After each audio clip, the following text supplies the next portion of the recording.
Welcome back again, my dear students, in our today's class. Okay, beta, so this is for class 4 lecture, subject English reader, chapter number 4 poem. As you know very well, this poem has no chapter number, so that is why I will give it a name, chapter number 4 poem, and it is your lecture number 1, and today's topic is Betty at the party. And today I will take its explanation as well as question answer because because this lesson is very small. Okay, so I will cover this lesson in today's lecture only. Okay, so today I will explain this poem. Along with this, I will make you sure that the question answers should be done today only. Okay, so let's start without wasting our time. So Betty at the party, beta. In this poem, Betty is the name of a girl. Okay, it's a girl. Here you can see she is Betty. So Betty is the name of a girl. And Betty at the party means कि Betty कहाँ पर है, party में है, ठीक है. She went to enjoy the party somewhere, means it can be a birthday party of her friend. So she went there for enjoying the party, and what happened there, that is being described here. Okay, तो यहाँ पे वो describe किया जा रहा है, तो हम वो चीज़ रीड करते हैं कि इसमें क्या डिस्क्राइब किया गया है कि what happen there, what does she do there, and what are the consequences of this. So these all things we will discuss here in this poem. So Betty at the party means Betty the name of a girl, Betty at the party मतलब Betty कहाँ पर है, party में है. Recite and rejoice. So let's start. We will enjoy this poem. Okay, Betty at the party. And its poem, this poem is for funny beta. Okay, this is a funny poem, funniest poem, and you can't get emotional here. You will see the fun means fun here. What fun does she make in the poem, Betty? Okay, and what happened in the end, you will see also this. Okay, Betty at the party. When I was at the party, said Betty, age just 4, a little girl fell off her chair right down upon the floor. मतलब बेटी बोलती है, यहाँ पे बेटी बोल रही है. बेटी क्या बोलती है? When I was at the party, कि जब मैं पार्टी में थी. Said Betty, बेटी ने कहा age just 4 and she is 4 years old. मतलब वो 4 साल की है सिर्फ. ओके, वो आपसे बहुत छोटी है. तो उसने क्या बोला कि जब मैं पार्टी में थी, a little girl fell off her chair. एक छोटी बच्ची अपनी चेयर से गिर गई. Fell off मतलब गिर गई, ठीक है. फेल ऑफ हर चेयर मतलब वो चेयर बैठी हुई थी और वो चेयर से नीचे गिर गई. Write down upon the floor, कहाँ पर, वहीं पर. फ्लोर मतलब जमीन पर नीचे गिर गई. वो चेयर पे बैठी हुई थी एंड चेयर से सडनली वो जमीन पर गिर गई. And all the other little girls began to laugh but me. I didn't laugh a single bit, said Betty seriously. अब बेटी ने क्या बोला?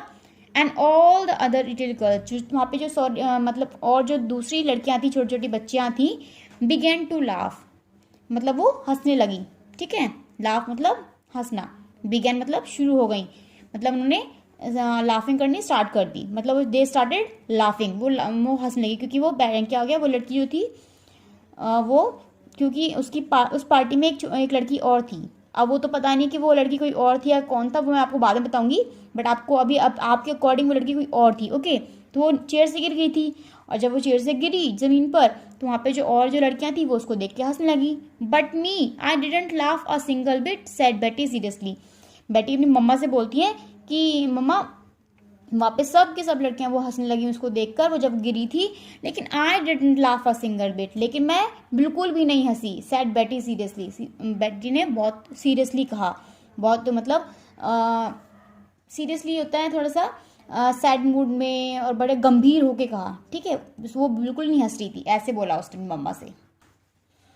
Then what she said, why not, her mother asked her. मम्मा ने पूछा क्यों नहीं मतलब वो हंसी वहाँ पे. Why not, her mother asked her. उसकी मम्मी ने उससे पूछा बेटी से कि वो क्यों नहीं हंसी, जब वो लड़की गिरी थी तो वो क्यों नहीं हंसी. सुनाओ बेटा. Why not, her mother asked her. Mummy ने पूछा क्यों नहीं हंसी वो. तो बेटी ने क्या बोला, फिर मतलब उसकी मम्मा से जानना चाहती थी कि बेटी क्यों नहीं हंसी. Full of delight to find, मतलब कि मम्मी बहुत ज़्यादा खुश थी जानने के लिए कि बेटी क्यों नहीं हंसी। That Betty bless her little heart, बेटी ने अपने अपने छोटे से दिल को बड़ा ब्लेस किया, मतलब कि उसने वो बड़ा अच्छा फील हुआ उसको। ठीक है, ब्लेस मतलब बेटा आशीर्वाद देना होता है, या फिर वो प्यार से जो हम वो देते हैं किसी को ब्लेसिंग देते हैं, that is blessed. Okay, that Betty bless a little heart, बेटी ने अपने छोटे से दिल को ब्लेस किया।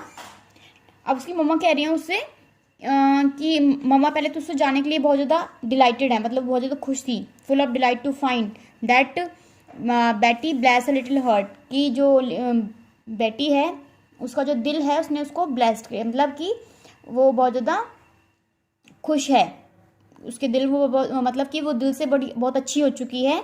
And had been so sweetly kind, और वो बहुत मतलब जब जैसे कि वो वहाँ पे हंसी नहीं, तो उसकी मम्मा ने सोचा कि वो बहुत ज़्यादा स्वीट भी हो गई है, स्वीट भी है, और वो बहुत काइंड हार्टेड भी है, मतलब वो बहुत दयावान भी है और बहुत मतलब स्वीट भी है, बहुत अच्छी भी है।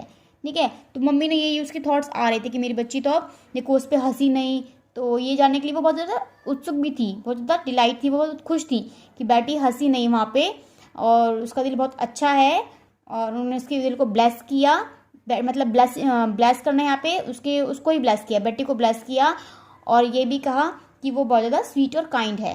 ठीक है, फिर उसकी मम्मा ने कहा वाई डिड, मतलब उसकी मम्मा ने यही चीज़ें अपने दिल में सोची बेटी के लिए कि बेटी बहुत अच्छी बन चुकी है, और वो सब अगर वो बच्ची वहाँ पे गिरी तो वो बिल्कुल नहीं हंसी, तो मतलब दैट मीन्स कि वो बहुत ज़्यादा काइंड हार्टेड है। तो उसकी मम्मा ने दोबारा पूछा उससे Y didn't you laugh my darling, कि तुम मेरे बच्चे तुम वहाँ पे ये बताओ कि तुम वहाँ पे हंसे क्यों नहीं, और won't you like to tell, और तुम क्या मुझे बताओगे नहीं, क्या तुम मुझे ये बात बताओगे नहीं, बताना नहीं चाहते हो। अब बेटी ने क्या आंसर दिया, आई डिडेंट लाफ सेड बेटी, बेटी ने कहा मैं इसलिए नहीं हंसी मम्मा, आई डिडेंट लाफ मैं इसलिए नहीं हंसी, सेड बेटी cause it was I that fell, क्योंकि वो मैं ही थी जो नीचे गिरी, मतलब कि बेटी himself fell from the chair, okay fell off the chair, that is why she didn't laugh, अब वो खुद ही गिर गई थी तो वो क्यों लाफ करती। ठीक है, तो इसलिए उसने लाफ नहीं, इसलिए वो हंसी नहीं। So it's a kind of funny poem बेटा, कि ये बेटी के बारे में है कि बेटी किस नेचर की गर्ल है। ठीक है, तो बेटी ने अपनी मम्मा को ये सब बताया, और लास्ट में बताया कि वो खुद ही थी जो वहाँ से नहीं गिरी।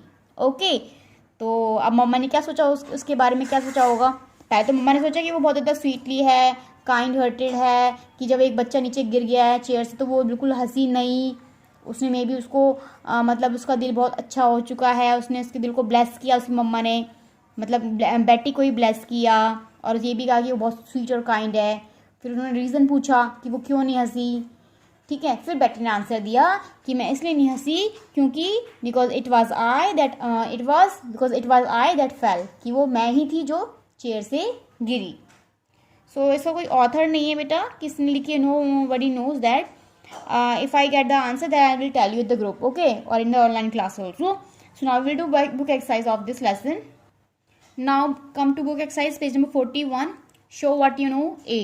Complete the summary of the poem by filling in one or more words. मतलब कि ये यहाँ पे आपको fill in the blanks की वन है, यहाँ पे आपको ये मतलब एज अ समरी है बेटा, ये सॉरी लेक्चर नहीं है, ये समरी है। ओके, आपको ये समरी कंप्लीट करनी है। After reading this poem I know very well that you will be able to fill this words here correctly. So let's do. Betty was a dash year old girl, कितने साल की थी Betty, I told you this answer in the poem only while reading this poem. Betty was a telling me answer, Betty was a 4-year old girl. She went to a dash where a little girl dash. She went to a, कहाँ पे गई थी वो, she went to a, tell me answer, she went to a, yes, she went to a party where a little girl, जहाँ पे छोटी सी बच्ची क्या क्या हो गई, where a little girl fell off her chair. Okay, I will write here fell off her chair. ठीक है, वहाँ पे एक बच्ची चेयर से गिर गई। Seeing the girl on the floor, all the dash, मतलब बच्ची को जब वो बच्ची जमीन पे गिर गई तो जहाँ पे और लड़कियां थी वो क्या करने लगी वहाँ पे, all the other little girls laughed. I will write here LAUGHD. Okay, तो जो सारी लड़की थी वो क्या क्या करने लगी, हंसने लगी। ठीक है, वहाँ पे हंसी उसको देख कर, जब जैसे वो गिरी तो वो सारी हंसी। बट बेटी was the only one who didn't, लेकिन वहाँ बेटी थी जो क्या नहीं करा, जिसने वो डिडंट लाफ, जो बिल्कुल नहीं हंसी। Her mother was happy because her little darling was, उसकी मम्मी खुश थी ये जानकर कि उनकी जो छोटी बेबी है, मतलब लिटिल डार्लिंग है, मतलब बेटी है, वो क्या हो गई है, she was caring and kind. उनको जब लगा था ना कि वो बिल्कुल मतलब बहुत ज़्यादा काइंड है, काइंड हार्टेड, जब उनको पता लगा कि वो बिल्कुल नहीं हंसी। When asked the reason, Betty replied that she didn't do so because, जब उन्होंने पूछा ये इसका रीज़न पूछा कि वो क्यों नहीं हंसी, तो बेटी ने क्या रिप्लाई दिया, that she didn't do, उसने वो इसलिए नहीं हंसी क्योंकि because it was she who fell off the chair. Okay, so this is a summary of the poem and do in the same way. Now B part. After reading the poem, write what mother thought of Betty when she came to know that she didn't laugh at the girl who fell down. Poem पढ़ने के बाद में right what mother thought, आपको लिखना है कि mummy ने क्या सोचा बेटी के बारे में जब उनको पता लगा कि बेटी उस गर्ल को देखकर, वो जो गर्ल नीचे गिर गई थी उसको देख के हंसी नहीं। Quote the line which tells you so, तो आपको वो लाइन को कोट करना है जिसमें ही आपको पता लगता है कि मम्मी ने उसके बारे में क्या सोचा। So I will write this answer in notebook, you will find the answer from there. Quote the line which tells you that tells you so, तो ये लाइन मैंने बेटा उसमें लिखी हुई है। So I will show you answer.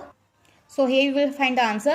Mother thought that Betty was a kind and caring girl. Mother ने क्या सोचा कि बेटी कैसी थी, kind और caring girl थी। The lines that tell this are, जो lines जो ये बताती हैं वो कौन सी lines हैं पोएम में से, full of delight to find that Betty, bless her little heart, had been so sweetly and kind. These lines were given in the poem, so I wrote the lines as it is. So these lines tell that Betty, her mother thought that Betty became a kind and caring girl. So now beta C part, think and write few words that tell you how would you feel if you had been in Betty's place and everyone had laughed at you. So this is for you only, आपको खुद ही करना है, आपको सोचना है और 5 words लिखने हैं that tell you how would you feel if you had been Betty's place and everyone had laughed at you. कि अगर आप बेटी के प्लेस पे होते और सब आप पे हंस रहे होते तो आप कैसा फील करते, तो उसके लिए आपको 5 वर्ड्स लिखने हैं। ओके, तो 5 डिस्क्राइबिंग वर्ड्स लिखोगे आप यहाँ पे 5। नाउ बेटा dictionary focus, look up the coloured word means buttercup, ewe, crimson and dam because they are coloured. Okay, colour word in dictionary to help you find the missing letters. अब यहाँ पे आपको dictionary में देखनी है इसका मतलब क्या होता है, इसका मतलब कि हम चेक करते हैं डिक्शनरी में कि जो कलर वर्ड है ये क्या चीज़ है, उसके अकॉर्डिंग जो यहाँ पे वर्ड्स गिवन है उसके। ठीक है, अब butter cup is a dash. अब बटर कप क्या है, एक बटर कप, अगर आप डिक्शनरी देखो तो बटर कप क्या है, एक फ्लावर है, तो यहाँ लिखेंगे FLOWER फ्लावर। वैसे पहले फ्लावर बोलते थे, अब इसकी प्रोनाउंसिएशन चेंज हो गई है, फ्लावर बोलते हैं इसको। Ewe is a female, ewe क्या है, एक फीमेल। ईव क्या होती है, एक फीमेल क्या होती है बेटा, उसको बोलते हैं sheep. Ewe is a female sheep. Okay, dictionary में आप चेक करोगे तो आपको ईव, अगर आप सर्च करोगे गूगल पे या डिक्शनरी में तो आपको पता लगेगा कि ईव को हम क्या बोलते हैं, फीमेल शिप को हम ईव बोलते हैं। Crimson is a dash colour. Crimson कैसा कलर होता है, क्रिम्सन अगर आप चेक करोगे तो क्रिम्सन को दिखाएगा वो रेड कलर, तो यहाँ पे आएगा red colour. Okay, next, a dam holds lot of dash. जो डैम होता है, जो डैम बना जाते हैं, बांध बना जाते हैं, वो क्या होल्ड करता है, बहुत सारा वाटर, पानी। अगर आप डैम को सर्च करोगे तो वो दिखाएगा वाटर रिजर्वियर्स या फिर टैंक स्टोरेज टैंक्स होते हैं, या फिर जिनमें पानी बहुत मतलब पानी होता है। डैम मतलब क्या करता है, पानी को होल्ड करता है। Now these words have more than one meaning, right 2 of the meanings in your notebook, then make sentence with each word। इन सब के जो है ना बेटा दो दो मीनिंग्स होते हैं, एक मीनिंग नहीं होता, दो दो मीनिंग होते हैं। तो आपको ये आपका होमवर्क भी है। Okay, this is your homework. आपको ये होमवर्क में करना है, मतलब स्केल है, स्केल की 2 मीनिंग्स होते हैं, दोनों मीनिंग को लिखना है आपको। And you have to write and you have to make 2 sentences separately for each meaning. Okay, मतलब स्केल के 2 मीनिंग्स हो गए। एक तो स्केल होता है जिससे हम मेजर करते हैं, नापते हैं, रूलर इसे बोलते हैं। एक स्केल होता है जैसे कि पानी में हम दिखाते हैं कि इसका स्केल इतना हाई है, ठीक है, तो टू गो अप, तो आप सेकंड स्केल वो हो गया। ऐसे ही बार्क भी 2 बार्क होते हैं, ऐसे ही साइन भी 2 साइन होते हैं। तो आपको 2 मीनिंग लिखने हैं और फिर दोनों मीनिंग्स के 2 वर्ड्स सेंटेंसेस बनाने हैं separately. Okay, this you will do in your rough notebook and I will post you answer tomorrow. Okay, in the group you will check और you will cross check your answer from there also. ना बेटा ये अभी हम classroom में नहीं है, though we are not in the classroom, so you can perform this at your home also with along with your parents and your means your neighboring friends also, or you, with your elder brother and sister also. Okay, so in this I will tell you, your teacher will divide your class into group of 5। मतलब आपकी teacher आपके मतलब घर पे कोई भी member हो वो आपको 5 ग्रुप में डिवाइड कर देंगे, ग्रुप बना लोगे और आपको अपने ग्रुप को एक फनी नेम देना है, ठीक है। उसमें फिर आपको क्या करने हैं, जोक्स सुनाने हैं, वो भी इंग्लिश में, to each other in the group, मतलब एक दूसरे को ग्रुप में अंदर जोक सुनाने हैं। पिक द बेस्ट जोक, फिर उसमें से बेस्ट जोक है उसको पिक करना है। Act it out in the classroom, सबके सामने उसको एक्ट करना है। Let it be a group wise joke enactment competition, ये हो जाएगा। सो इस ग्रुप का नाम, ग्रुप वाइज आपको नेम देना है वैसे, जोक इनएक्टमेंट कॉम्पिटिशन, ठीक है। The best role can be presented in the assembly, और जो भी आपके ग्रुप में जो बेस्ट रोल होगा उसको आपको असेंबली में प्रेजेंट करना है। ओके बेटा, तो this you can perform at home with your parents, with along with your Elder sister and brother. Okay, ना बेटा राइट अ वाइल, अब आप इसमें लिखना है आपको rearrange the following words to make meaningful sentences. मतलब को आप ये जो वर्ड्स हैं वो जम्बल्ड वर्ड्स हैं, आपको उनको रीअरेंज करना है। So here you will arrange these word, these are jumbled word, इनको अरेंज करके आपको करेक्ट सेंटेंस को उसके आगे लिखना है बेटा। Okay, so you have write here in front of this. So first of all it start with subject. Subject क्या है इसमें, I. So after subject there will be verb, so it will be I got it today, मतलब मुझे ये आज मिला, I got it today. Second, again you will find subject, subject के बाद में वर्ब फाइंड करोगे, आई। अब यहाँ पे वर्ब है वुड, वुड के बाद मेन वर्ब है फेंट, उसके बाद you will right I would फेंट अवे, आई वुड फेंट away. Third, want I don't faint to you. So first of all you will write find subject। जैसे यहाँ पे you भी सब्जेक्ट है, I भी सब्जेक्ट है, लेकिन आपको सेंटेंस के अकॉर्डिंग कि आपको कौन सा मेन से पहले कौन सा लेके आना सब्जेक्ट, तो I will take out I वाला सब्जेक्ट पहले लेके आऊँगी मैं, I। उसके बाद verb don't, I don't want you to faint, I don't want you to faint। Fourth, also 20 have scored maths in, also 20 have scored maths in।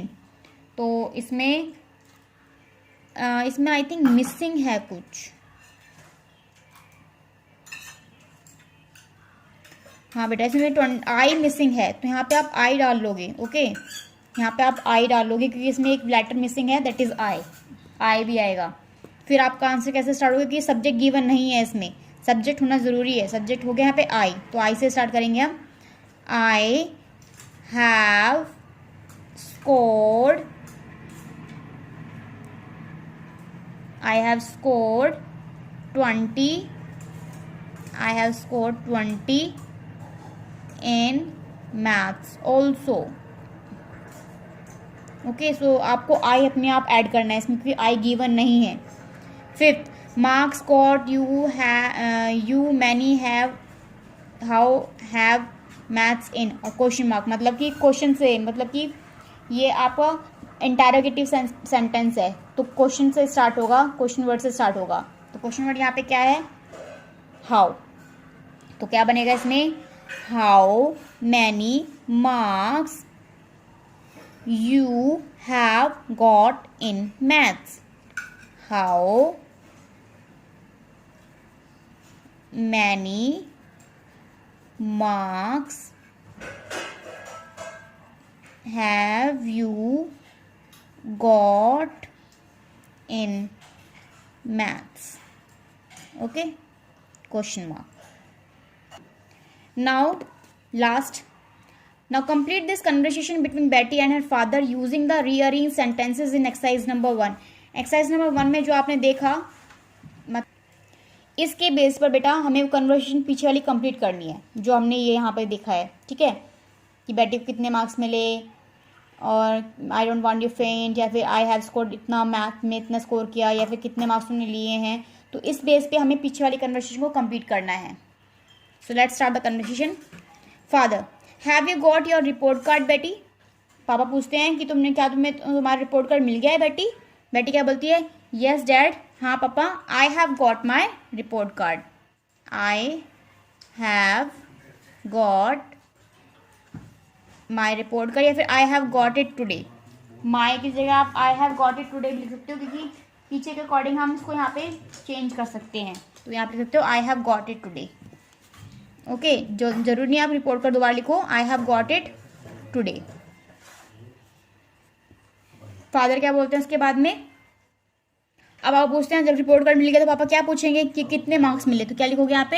How many marks have you got in maths, क्योंकि maths की बात हो रही है यहाँ पे आगे चल के. तो यहाँ पे लिखेंगे how many marks have you got in maths. Maths में तुम्हें कितने मार्क्स मिले. बेटी क्या कहती है? What would you do if I से आई गॉट 99 इन मैथ्स? आप क्या करोगे अगर मैं आपसे कहती हूँ कि मुझे 99 मार्क्स मिले हैं मैथ्स में? फादर क्या बोलते हैं फिर? मैं बेहोश हो जाऊंगा. आई वुड फेंट अवे, मतलब कि मैं बेहोश हो जाऊंगा अगर मुझे इतने मार्क्स पता लगे तुम्हारे इतने मार्क्स मिले हैं मैथ्स में. बेटी क्या बोलती है? I don't want you to faint, I have score 20 in maths only. तो वो बोलती है कि मैं आपको बेहोश नहीं होने दूंगी क्योंकि मुझे सिर्फ 20 मार्क्स मिले हैं मैथ्स में.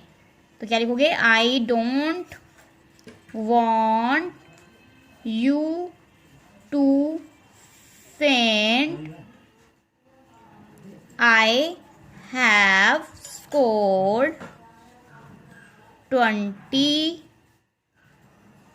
Marks only. ओके, कि मैं आपको बेहोश नहीं होने दूंगी क्योंकि मुझे कितने मार्क्स मिले हैं मैथ्स में? 20 मार्क्स मिले हैं. So this is the conversation बेटा based on the exercise number 1. So your today's homework I told you already. This is your today's homework B part. These words मतलब इनके आपको टू मीनिंग लिखने हैं और उनके फिर अलग अलग सेंटेंसेस बनाने हैं. आप यहाँ पे बना सकते हो, वैसे अगर आपको स्पेस यहाँ पे गिवन है तो. बाकी आप रफ नोटबुक में बना सकते हो, it depends on you. So thank you very much for watching this lecture बेटा, and do the exercise or book exercise in the book, the things which are given in the book that you will do in the book only, and the things that seems not to do in book you can do in notebook also. Okay, so bye bye everyone.